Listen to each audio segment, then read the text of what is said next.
रात का वक्त था।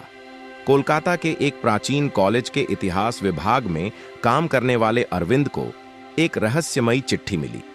उस चिट्ठी में केवल इतना लिखा था, राजस्थान के कालवर्त किले में समय थम चुका है। इसे मुक्त करने के लिए तुम्हारी जरूरत है। क्या तुम आओगे? चिट्ठी में न तो भेजने वाले का नाम था और न ही कोई हस्ताक्षर। अरविंद ने इस किले के बारे में सुना था। कहा जाता था कि यह किला सदियों से वीरान पड़ा है और वहां जो भी गया वह कभी वापस नहीं आया।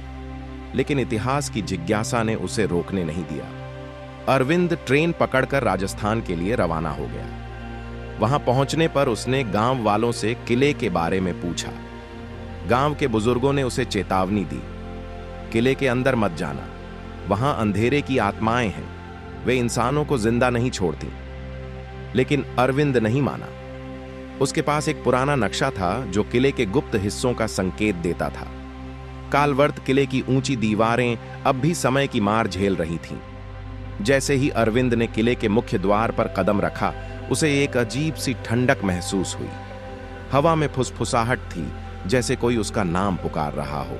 अंदर के गलियारे गहरे अंधेरे में डूबे हुए थे। दीवारों पर पुरानी पेंटिंग्स थीं, जिनमें राजा विक्रम और उनकी सेना के दृश्य दिखाए गए थे। अचानक एक पेंटिंग से खून की धार निकलने लगी। अरविंद को लगा कि यह उसका भ्रम है, लेकिन उसकी धड़कन तेज हो गई। किले के अंदर उसे एक बड़ा लोहे का दरवाजा मिला, जिस पर अजीब निशान बने हुए थे। दरवाजे के पास एक पत्थर की पट्टी थी, जिस पर प्राचीन लिपि में लिखा था, जो सच्चाई की खोज में है वही इस द्वार को पार कर सकता है। अरविंद ने जैसे ही दरवाजे को छुआ, पूरा किला हिल गया। दरवाजा खुद ब खुद खुल गया और अंदर एक लंबी सीढ़ी नीचे की ओर जाती दिखाई दी। सीढ़ियों के नीचे एक विशाल भूल भुलैया थी। दीवारों पर अजीब चमकते प्रतीक बने हुए थे। हर मोड़ पर अरविंद को ऐसा लगता जैसे कोई उसकी परछाई बनकर उसके पीछे चल रहा है। अचानक एक घड़ी की टिक टिक सुनाई देने लगी, लेकिन वहां कोई घड़ी नहीं थी। उसने धीरे धीरे आगे बढ़ना जारी रखा। तभी एक दिशा से एक तेज रोशनी आई और दूसरी तरफ गहरी अंधेरी सुरंग थी। अरविंद ने रोशनी की दिशा में कदम बढ़ाया। रोशनी के केंद्र में एक विशाल कक्ष था, जिसमें समय का एक बड़ा चक्र घूम रहा था। वहां एक बूढ़ा व्यक्ति बंदी था, जिसकी आंखें चमक रही थीं। उसने अरविंद से कहा, तुम्हें समय को मुक्त करना होगा।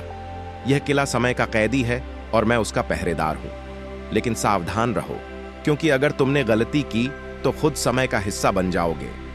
अरविंद ने समय चक्र के पास जाकर उसे घुमाने की कोशिश की, लेकिन चक्र नहीं हिला। तभी चारों ओर छायाएं प्रकट हुईं। वे भयानक आकार लेती जा रही थीं।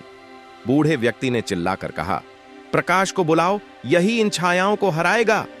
अरविंद ने अपनी टॉर्च निकाली और पूरी शक्ति से उसे छायाओं की ओर चमकाया।